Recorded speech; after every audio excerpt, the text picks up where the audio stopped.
Hi, everybody, and welcome to another episode of the Eko Podcast, a series of discussions based around the global revolution of remote work. Today's topic is about understanding consumer behavior during COVID-19 and its lockdowns around the globe. My name is Zander, I'm the Deputy Head of Europe at Eko, and today I'm joined by Natania from Trend Watching and Steven from The Circle. Natania, can I ask you to quickly introduce yourself? Sure, yeah. Hi, Sander. Hi, everyone. My name is Nathania Christie, and I'm the head of Academy at Trend Watching. I've been with the company for more than 3 years now, and my role is to take care of our APAC clients, so delivering keynotes and workshops for them in the region. But with COVID-19, now I'm pivoting to a new role, and now my work revolves around delivering our Academy program across the globe. Thank you very much, Natania. Steven, The Circle, CEO and founder. Can you quickly introduce yourself? Yeah, so my name is Steve. I'm the founder and CEO of The Circle. Great to be on this podcast, so thanks a lot for the invite. We've been in business for about 5 years, mostly focused on influencer marketing and digital marketing practices for a range of Fortune 500 companies. Mostly as of late, like a larger focus on the APAC region. We split the business into 3 parts. So we have a create platform, a share platform, and a sell platform. And I'll talk a bit more about how we've seen our clients' focus shift towards different segments of the platform over time, and especially amidst COVID. Thank you very much, Steven. I guess it's fair to say you both don't directly work with the end user or with consumers themselves, as Eko does, but you both are very much engaged with a lot of companies that are highly dependent on consumer behavior. Have you seen consumer spending behavior change, or have you spotted any trends within your customers on consumer behavior and how they adapt to that? Steven, can I ask you this question as the first one? I mean, so for complete transparency, we had a really good year in 2020 in Q1. So we were able to hit like all our growth like goals and targets, and then COVID kind of struck. And we're mostly dependent on client revenue, and clients for us are the typical brands and advertisers that you hear a lot about. So, you know, the Johnson & Johnson, P&G, Barnes & Noble, Subway, McDonald's of this world. And then COVID broke out, and it kind of, you know, we had about 20 campaigns running, and it essentially, we were forced to halt all of those 20 campaigns. So, you know, dramatic impact in, you know, our essentially daily or ordinary business. So we had to adapt very fast. So we spinned up a COVID-19 center for our clients to navigate to. And we feature a range of different articles from industry leaders, from like Verizon, top marketers, Snapchat, top marketers. They're all invested in our platform. And they've released like insights into, you know, how you can adapt towards kind of a post-COVID era. And what we've seen is, like I mentioned in the beginning, we set up the business, which is mostly geared around generating awareness and creating content amongst our influencers. But we also have 2 other platforms which enable our clients to drive sales and drive real performance ads and performance types of marketing programs. So I think like almost overnight, all of our influencer programs were stopped, and they were kind of rebranded into COVID-proof types of influencer campaigns, only focused on performance drivers, such as, you know, clicks to website or actual sales and revenue that were, you know, geared towards our clients. Whereas before, we were also largely focused on just creating content, studio quality content with our influencers on behalf of our clients.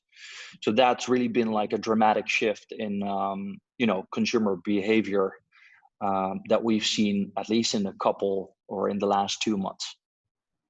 So I can imagine that the pre-COVID flexibility of content creation for your influencers it was a little bit more flexible pre-COVID than during the pandemics, right?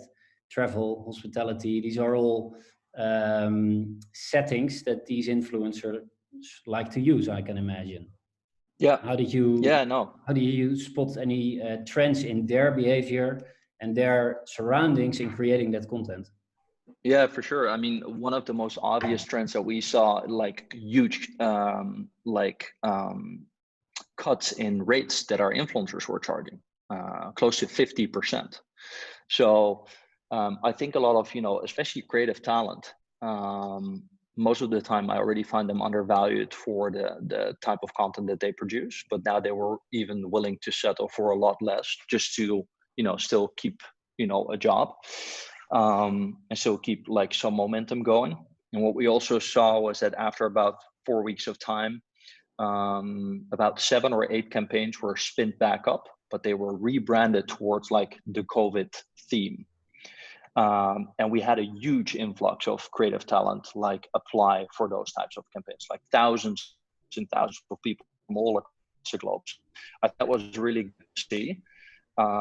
And I'm also, happy in a sense where I think, obviously, COVID is dramatic and has, fundamental and deep impact on everyone's lives. But I think that especially in my industry, sometimes the focus was a bit too much on, driving awareness and driving impressions. Whereas now, I think hopefully the industry is pivoting a bit towards more performance-driven marketing solutions that, have been put on the back burner for too long.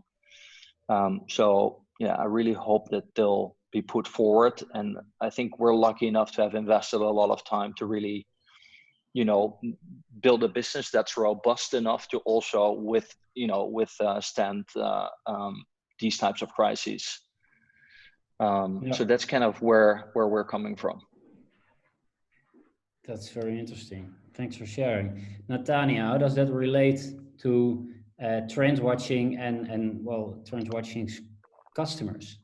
A lot of big brands, global big brands, depending on consumer behavior. Yeah. So yeah, I think similar to what Steven shared with trend watching, we entered 2020 with like a huge enthusiasm looking across the next decade. And before 2020, we have this series of events across the world delivering to our audience the key trends for 2020 and beyond. And in those events, we actually ask our audience a survey, like, how do you envision 2020 to be? One, is it going to be full of opportunity? And number two, is it going to be a change will just accelerate even faster?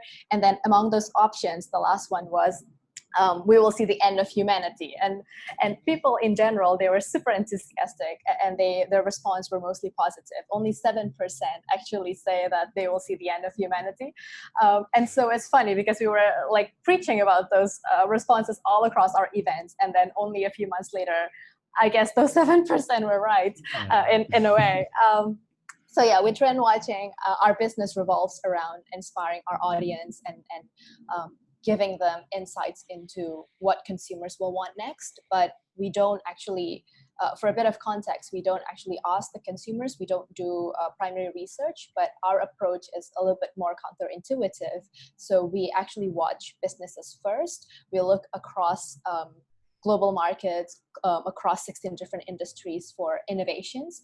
And then we analyze those innovations to uncover insights as to what consumers will want next. So when it comes to that, I think we're seeing, and so in terms of our revenue source, we have this online trend intelligence platform that our customers subscribe to on an annual basis. So that one revenue source, we also see a dip because for a moment, I think a lot of our clients, they were just trying to cut costs across all sectors in their operations. And so we're seeing that they kind of lost appetite for a while in innovating and just trying to maintain as low as they can when it comes to cost. But a lot of our revenue actually comes from live events, like I mentioned before, and also a lot of keynotes and offline workshops. So obviously we lost like almost all of our revenue at once when lockdown started to hit. So we were impacted really badly, but then we were able to pivot, thankfully. But when it comes to consumer behavior, I think what we're seeing is a lot of shift towards like at home wellness, work from home, and a lot of innovations that we're spotting across those. And we can talk about it maybe a little bit more later on. But yeah, when it comes to our business, we were severely impacted, and then we just shift a lot of our offerings to online. And even with our content and with our trends, we're now doing a lot of content around how can businesses survive in a post-COVID world.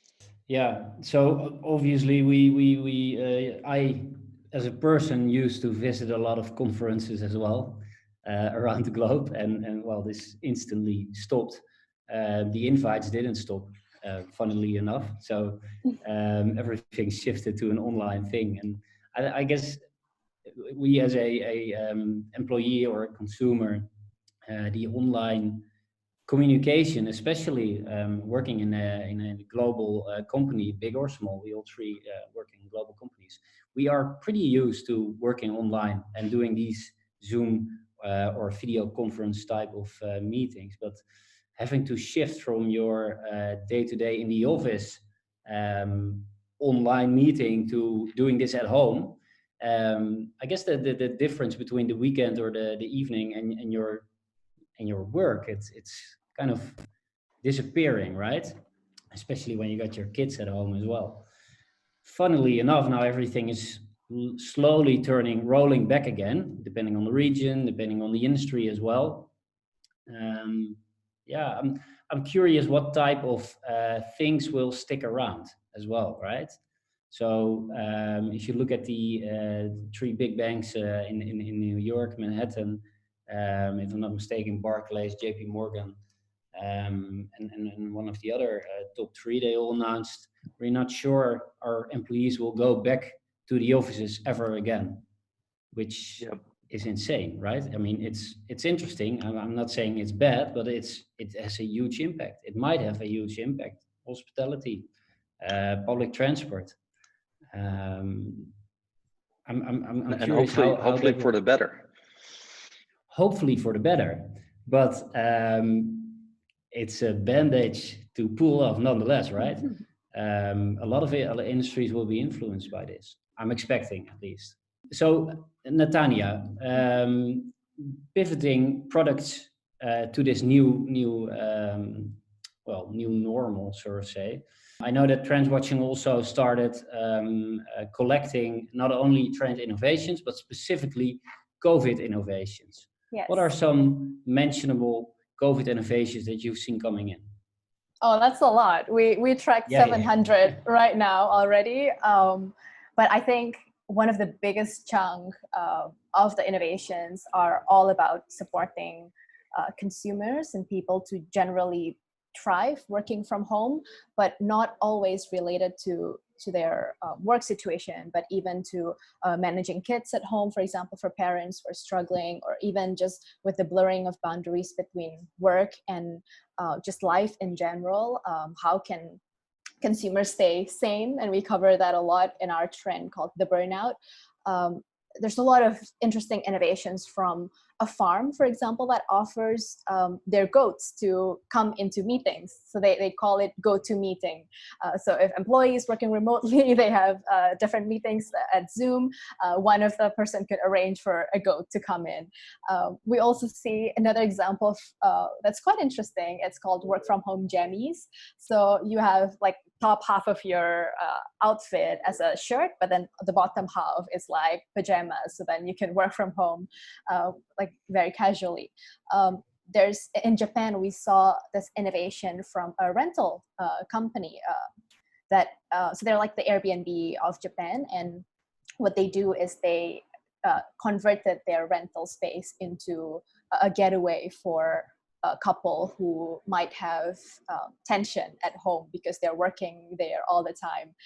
And with that opportunity, they also give like a 30-minute consultation session for them so that they are able to talk through their relationship as well. So there's a lot of this kind of innovation focusing on people's need for well-being, people's need for self-improvement, and ultimately connection with one another.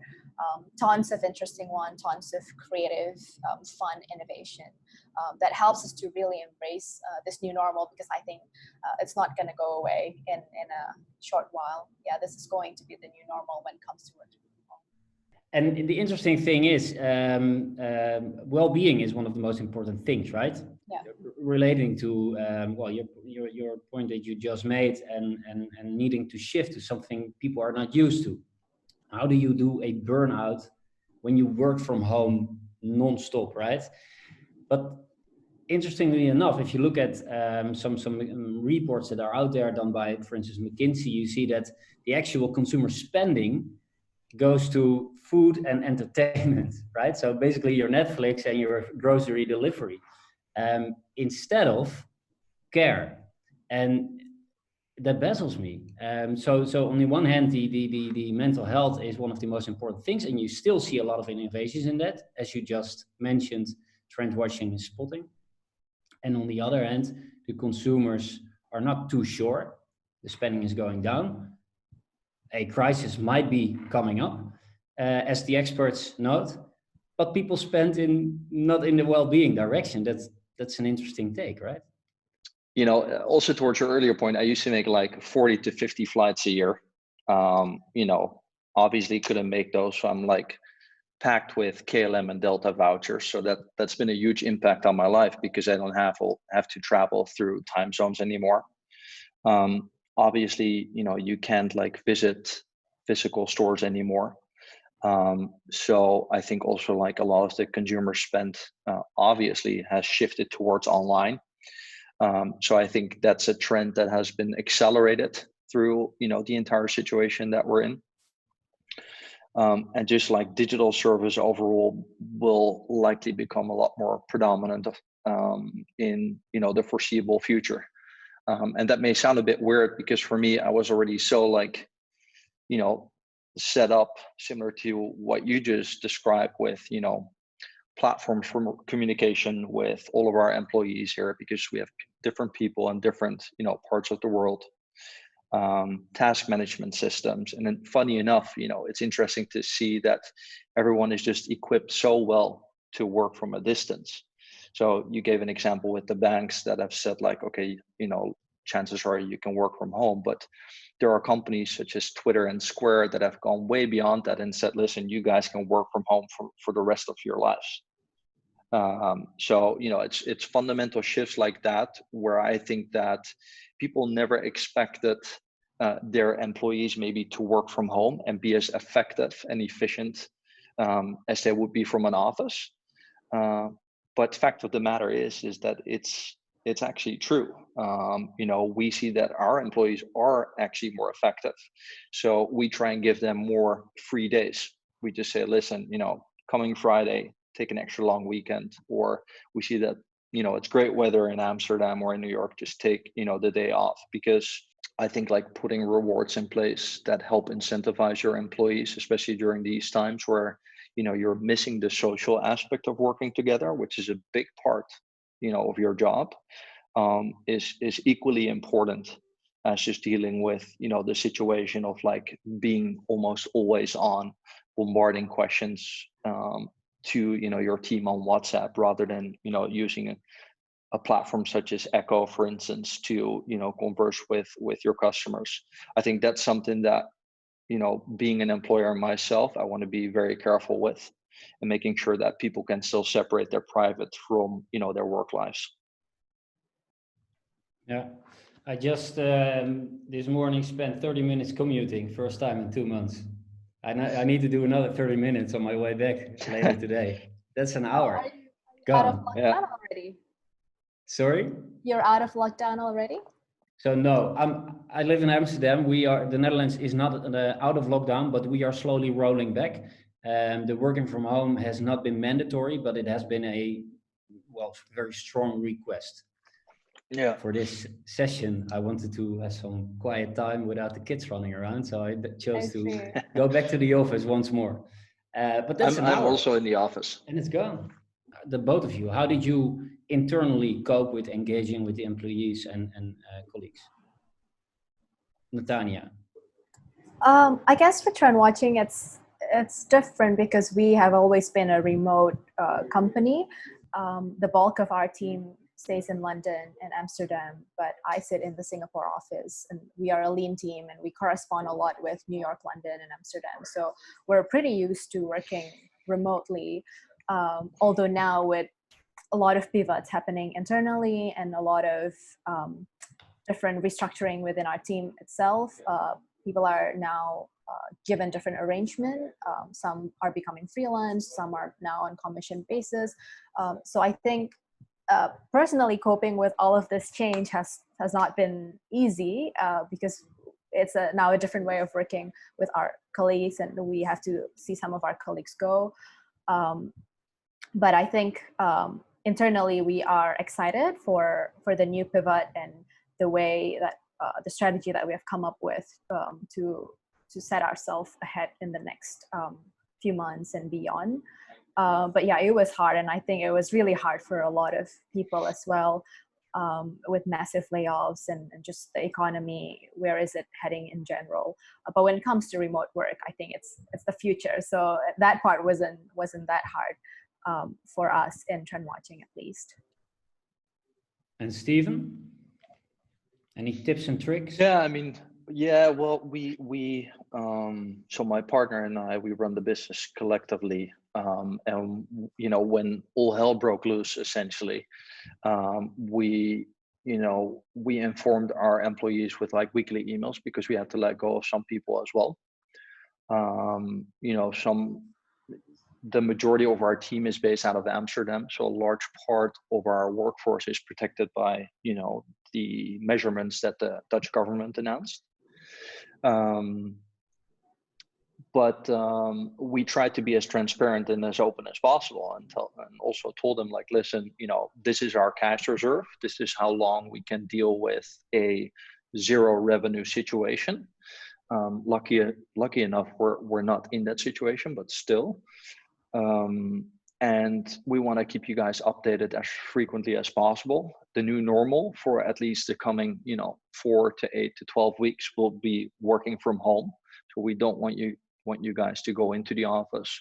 Use the platforms and tools that we have put in place over the last few years, because we have different people in different parts of the world collectively working together. So if you want to talk to someone, just set up a Zoom. We have like daily coffee check-ins. So at 11 o'clock, the entire team kind of grabs a cup of coffee. We've organized virtual gin tastings with like a cocktail shaker who was like making gin and stuff. So it's different because you're doing everything virtual, but at the end of the day, I do think there's beauty in that as well.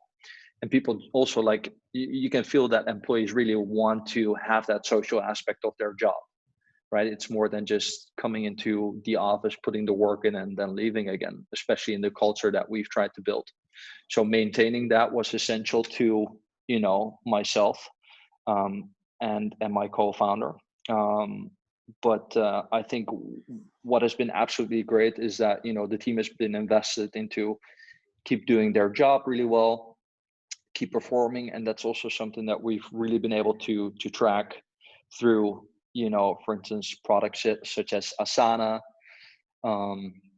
Eko, for instance, is a great platform, that companies can leverage. And I think that for me, for you, and for Nathania, this may seem like, the obvious solution, but you'd be surprised by how many businesses haven't embraced any of these digital platforms that have been out there for so long, and are still doing things, just from the office.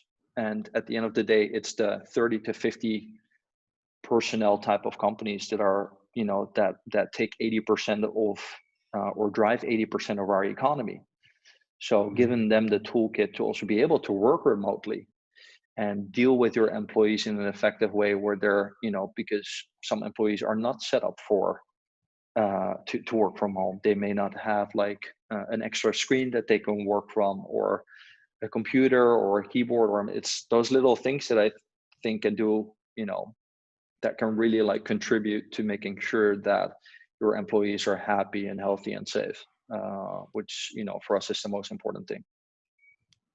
That's interesting. Again, comes back to the mental health, huh? Combination of mental health and looking at productivity as opposed to looking at hours. Yeah, Stephen, as you mentioned before, in a different topic, but here it applies as well. Hopefully, it ends out being better than before, right? People having more flexibility, sure. Being able to choose for themselves, resulting in better output. To give it a name. I'm curious what your take is on what will stick around next to the working from home during this lockdown, and during the pandemic as a whole. There has been sort of a shift between the good guys and the bad guys companies, and it's not as black and white as I'm telling it just now, but an example is obviously Booking.com has been very negatively in the news the last couple of weeks, taking government aid. Even though they've had millions of revenue over the last couple of years. I'm a big fan of Scott Galloway and his No Mercy, No Malice blog. He summarized it as privatizing on the way up, and we're in it together on the way down. Natania, do you feel that this sentiment will stick around, or is this just in the heat of the moment and a couple of months ago all the consumers have forgotten it and will go back to their usual platforms? When it comes to breaking the companies into good guys and bad guys, you mean? Yeah. Definitely. Because if a lot of blog posts now say everybody will remember Booking.com, and Booking is just an example. There are many more. Yeah. Everybody will remember. Yeah. Will they? That's. Yeah, I think definitely it will stick around. And in fact, this is a trend that we've been tracking for years now. And we call it glass box brand, where previously when you look at a brand, it's a black box. You can't really see inside what's happening with their internal employees, their processes, their people, their culture, and whatever the consumers see from the outside is whatever you paint on that black box. But then there's radical transparency and with social media, and there's a lot of activism that's going on now. Brands are a glass box, so whatever is happening inside, everybody can see. And I think COVID-19 is a trigger that is just accelerating it even further. In fact, there's an innovation that we track. It's a website called Did They Help? And basically you can check, because we say, of course, consumers, they may forget, but with this website, you can actually check what each company is doing to support and to respond to the situation. So I think moving forward, there's going to be even more radical transparency and greater expectation when it comes to consumers looking at brands and really pointing at them and asking them, what are you doing to respond to different situations? Yeah. That's interesting. Yeah. I think it's almost like, it's more like the good, the bad, and the ugly, Sander, with Booking.com definitely in, the ugly. And I think a great example of the good is like what Airbnb, Brian Chesky, the CEO of Airbnb announced, like they had to make some super hard choices where they had to lay off, like, I think 30% of their staff. And imagine this, you're prepping your entire company to IPO. So to take public, numbers are terrific. You're in the travel industry and all of a sudden travel stops at a global scale almost overnight. So you've been working, 24/7 for years and years to help build the business to where it, got to today. And what I really value and what I've also found super inspirational is the fact that he's very open and transparent about, listen, guys, this is one of the global market trends that's going to impact us for the rest of, our lives, most likely. this is how we foresee we have to deal with that. And that unfortunately means that we have to let people go. But, they haven't just let people go. They've spun up a website where they presented a lot of insights into what types of people they were letting go, down to the name, down to like their core function, down to their location. And also said like, listen, we'll help you guys find another job. We're confident that with that Airbnb stamp on your resume, you'll be able to find a new job. And, we'll also financially compensate you for the fact that this is going on. But, totally open, totally transparent. This is a choice that we have to make given the lot of the circumstances that we're in, which, for me, fundamentally separates out using booking.com in the future versus an Airbnb. Yeah. I've made that choice for myself. At the same time, I also do know how fast, how erratic consumer behavior can be and how fast people forget about booking.com taking advantage of, a major crisis after bringing in enormous amounts of subsidies from, local taxpayers. For me, it sticks, and I hope that for a lot of consumers it will stick. It's all about the feeling around it, and running a people business as opposed to a number business. In the end, you both need to use the same data to make your business decisions. But if you run a number business only, the layoffs come, well, a little bit more heartless than running a people business. If you keep everybody informed and if you manage to be transparent about it, in the end, the consumers will, at least see it and hopefully remember it as well. Definitely. And I think that's also good about, the Dutch system where we're set up from, a national level on a theme around solidarity. So, the higher your income, the more tax you effectively pay, which balances out a lot of things for the good, I think. I'm proud of, the way that we're dealing as a nation with the situation. Yeah, thanks. Thanks for those thoughts. All right. I think we're at the end of my topics. Any final thoughts before I wrap it up, Natania or Steven? I think we're good. Steven? I just hope things will get back to normal as soon as possible. Yeah. Can't wait to be out and about. It's a wrap. This was the discussion on understanding consumer behavior during COVID-19. Thanks to Natalia and Steven, and for everybody listening, obviously. As always, you can find us on the social channels under Eko. That's EKO or Eko app. Stay safe during this time, and we'll see you for the next episode. Thank you very much. Thank you. Thanks for having us.